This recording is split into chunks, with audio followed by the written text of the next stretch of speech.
Bàn, chạy chân Vinh.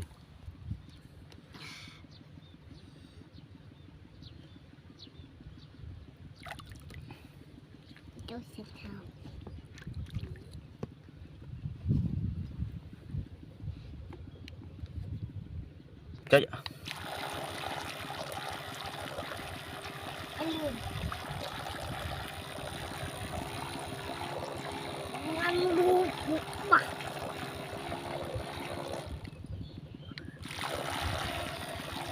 Chạy chạy chạy.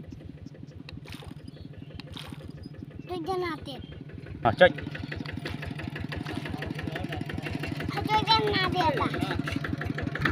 Chạy chạy. Không. Áo. Chạy tiếp. Tiếp.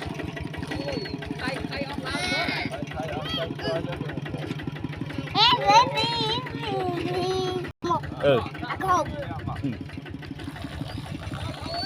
Đâu ơi.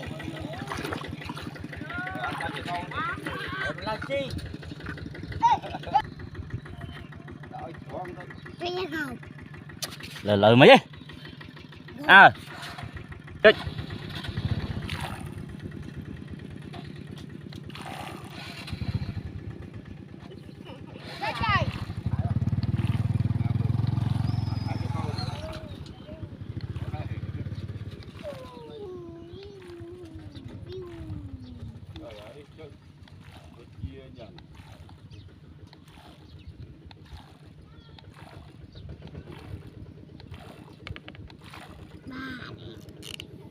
Đây mét, được rồi.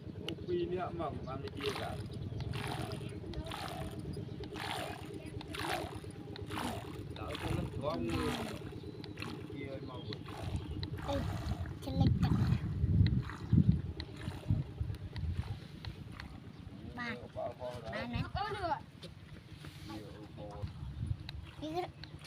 mét.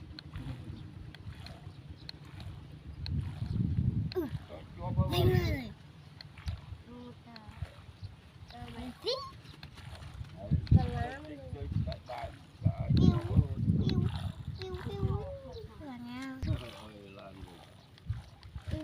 Làm nè, đập tục nào.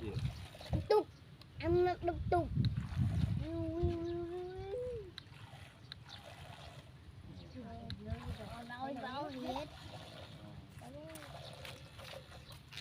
Ôi mau ơi mà. Ôi ơi. Ấy mà thấy.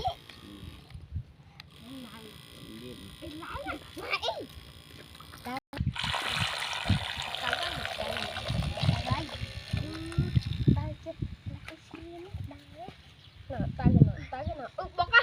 Bằng. Mau Vinh. Hey mau Vinh. Có. Chết mau Vinh mà. Lên men ta. Chết chết nào. Coi men. Chơi chừng. Hết chân nào. Hết chân cái gì? Chân mơ. Lư men ta. Chân chân. Cho nó vui. Rồi. Ta cho có rồi.